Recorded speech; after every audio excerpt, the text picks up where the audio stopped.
রুমিন ফারহানা থেকে শুরু করে বিএনপির হেভিওয়েট নেতাদের নমিনেশন দেয়নি দলটি। অনেকে যেমন এতে অবাক হয়েছিল, নিজের পায়ে কি নিজেই কুড়াল মারছে বিএনপি। অনেকে আবার নিশ্চিত ছিলেন যে বিএনপির এটা কৌশলই ছিল, যাতে সেই হেভিওয়েট প্রার্থীরা স্বতন্ত্র হিসাবে নির্বাচন করে জয়ী হয়ে পরে আবার মূল দল অর্থাৎ বিএনপিতে যোগ দিতে পারে। মাঝখান থেকে মিত্রদেরকে বোঝানো গেল আমরা চেষ্টা করেছিলাম, কিন্তু দিন শেষে সেই বিদ্রোহী প্রার্থীরাই হয়েছে এখন বিএনপির গলার কাঁটা।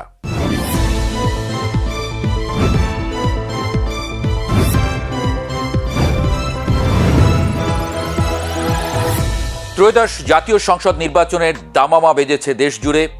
রাজনৈতিক মেরুকরণের এই সন্ধিক্ষণে বাংলাদেশের জাতীয়তাবাদী রাজনীতির অন্দরমহলে এক অদ্ভুত অস্থিরতা বিরাজ করছে। বিশেষ করে বিএনপির দীর্ঘ প্রতীক্ষিত নির্বাচনী যাত্রায় বাধা হয়ে দাঁড়িয়েছে তাদেরই এক সময়ের বিশ্বস্ত সহচররা। বিএনপির বহিষ্কৃত এবং সাবেক নেতাদের স্বতন্ত্র প্রার্থী হওয়ার হিড়িক শুধু দলের শৃঙ্খলাকেই বৃদ্ধাঙ্গুলি দেখায়নি, নির্বাচনী মাঠে এক নতুন সমীকরণেরও জন্ম দিয়ে দিয়েছে। সারা দেশে ৭৮টি আসনে বিএনপির বিদ্রোহীরা এখন বুক চিতিয়ে লড়ছেন। এই বিদ্রোহীরা বিএনপির জন্য কতটা মাথা ব্যথার কারণ হবে, তার চেয়েও বড় প্রশ্ন হয়ে দাঁড়িয়েছে এই সুযোগে জামায়াতে ইসলামী কতটা লাভবান হয়ে যাচ্ছে। রাজনৈতিক বিশ্লেষকরা বলছেন জামায়াত যেন ওঁত পেতেছিল এই মুহূর্তটির জন্য। তারা এখন বিএনপির ফেলে দেওয়া কাঁটা দিয়েই বিএনপিকে বিদ্ধ করার কৌশল নিয়েছে।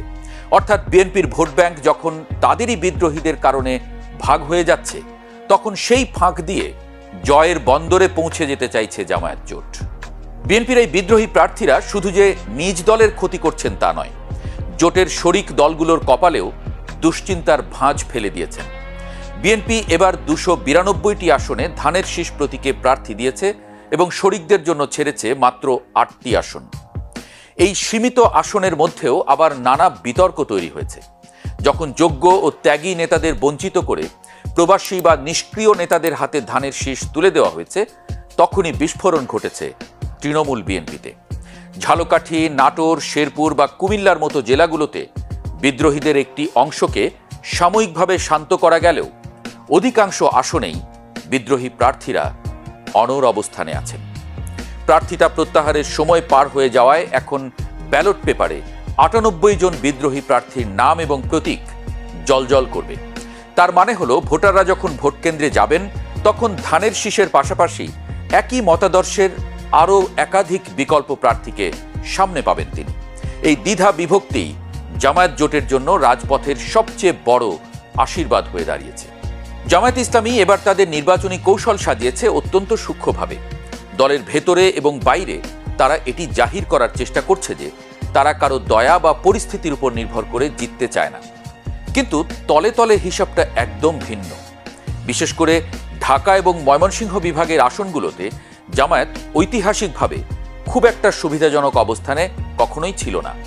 এই অঞ্চলের ৯৪টি আসনের মধ্যে মাত্র ৫ থেকে ৬টিতে তাদের বড় ধরনের জয়ের আশা ছিল, কিন্তু বিএনপির বিদ্রোহীদের ছড়াছড়ি জামায়াতের সেই আশার গুড়কে এখন কয়েক গুণ বাড়িয়ে দিয়েছে। এই দুই বিভাগের ৩৫টি আসনে বিএনপির বিদ্রোহীরা নিজেদের জয় নিশ্চিত করতে না পারলেও ধানের শীষের অন্তত ১৫ থেকে ২০% ভোট কেটে নেবেন, এটি প্রায় নিশ্চিত। আর এই পরিমাণ ভোট কমলেই জামায়াতের প্রার্থীরা মূল প্রতিদ্বন্দ্বিতায় চলে আসবেন। জামায়াত নেতারা এটাকে গণতান্ত্রিক প্রতিযোগিতা বলে আখ্যা দিলেও মাঠ পর্যায়ে তাদের কর্মীদের মধ্যে এক ধরনের চাপা উল্লাস লক্ষ্য করা যাচ্ছে। তারা মনে করছেন বিএনপির ঘরের ঝগড়া তাদের জন্য কুদরতি সুযোগ বয়ে এনেছে। বিএনপির অভ্যন্তরে এই বিদ্রোহের আগুন কেন নেভানো গেল না, তা নিয়ে দলের হাইকমান্ডের মধ্যে চরম অস্বস্তি কাজ করছে। তৃণমূলের অভিযোগ, কেন্দ্র থেকে অনেক ক্ষেত্রে পকেট কমিটি এবং আশীর্বাদ পুষ্টদের মনোনয়ন দেওয়া হয়েছে, যারা বছরের পর বছর জেল জুলুম সহ্য করেছেন, রাজপথে লড়াই করেছেন। তাদের মূল্যায়ন না করে উটকো নেতাদের গুরুত্ব দেওয়ায় ক্ষোভের অনল ছড়িয়ে পড়েছে। এই ক্ষুব্ধ নেতারাই এখন স্বতন্ত্র ব্যানারে মাঠে নেমেছেন। তারা শুধু নির্বাচনই করছেন না, বরং বিএনপির প্রাতিষ্ঠানিক ভোট ব্যাংক ভেঙে নিজেদের দিকে টেনে নিচ্ছেন। এতে করে বিএনপি মনোনীত প্রার্থীরা একদিকে যেমন রাজপথের প্রতিপক্ষকে মোকাবেলা করছেন, অন্যদিকে ঘরের ভেতরেই ছায়া যুদ্ধ লড়তে হচ্ছে তাদের। নজরুল ইসলাম খানের মতো হেভিওয়েট নেতারা বিষয়টিকে জনপ্রিয়তার লড়াই বলে হালকা করার চেষ্টা করলেও বাস্তবের জমিন বিএনপির জন্য ক্রমশ পিচ্ছিল হয়ে উঠছে। জামায়াত ঠিক এই জায়গাতেই নিজেদের শক্তির সংহতি ঘটাচ্ছে। দেশের পশ্চিমাঞ্চলে জামায়াতের প্রভাব চিরকালই বেশি ছিল। রংপুর, রাজশাহী এবং খুলনা বিভাগের 108টি আসনের মধ্যে তারা 101টিতে সরাসরি প্রতিদ্বন্দ্বিতা করছে। এই অঞ্চলটি জামায়াতের কাছে তাদের প্রধান দুর্গ হিসেবে পরিচিত। তবে এই দুর্গ আরও বেশি শক্তিশালী হয়েছে বিএনপির অভ্যন্তরীণ কোন্দলের কারণে।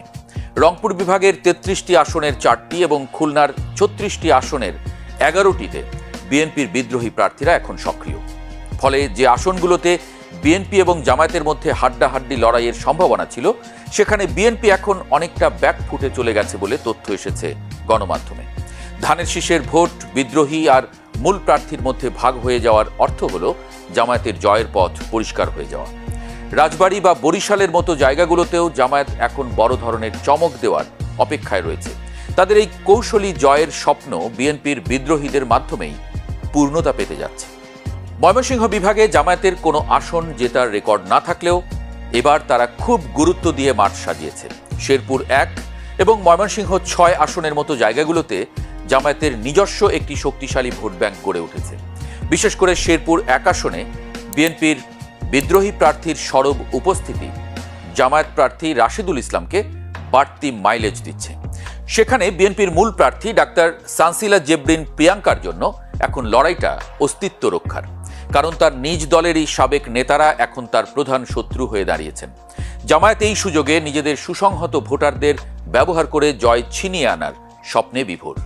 ঠিক একইভাবে ঢাকা 14 আসনে বিএনপির কোন্দল এমন পর্যায়ে পৌঁছেছে যে গুম হওয়া পরিবারের প্রতিনিধি সানজিদা ইসলাম তুলির জন্য পথটা সংকুচিত হয়ে পড়েছে।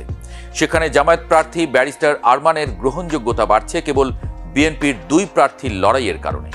জামায়াতের শরিক দলগুলোও এই নির্বাচনী বৈতরণী পার হওয়ার জন্য বিএনপির বিদ্রোহীদের উপর ভরসা করছে। এনসিপি, বাংলাদেশ খেলাফতে মজলিস এবং এবি পার্টির প্রার্থীরা যেখানে লড়ছেন, সেখানেও বিএনপির বিদ্রোহীরা ত্রাতা হিসেবে আবির্ভূত হয়েছেন।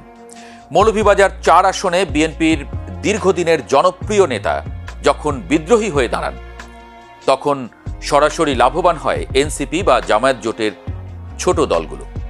হবিগঞ্জ কিংবা ব্রাহ্মণবাড়িয়াতেও একই চিত্র দেখা গেছে। ধানের শীষের একনিষ্ঠ সমর্থকরা যখন দেখেন তাদের প্রিয় নেতা স্বতন্ত্র প্রার্থী হয়েছেন, তখন তারা দ্বিধায় পড়ে যান। এই দ্বিধার ফল হিসেবে মূল প্রার্থীর ভোটের ঝুলি খালি হয়, আর সেই ব্যবধানে জামায়াত বা তাদের শরিকরা এগিয়ে যায়। চট্টগ্রামের 5টি আসনেও 12 জন বিদ্রোহী বিএনপির জন্য আতঙ্ক হয়ে দাঁড়িয়েছে।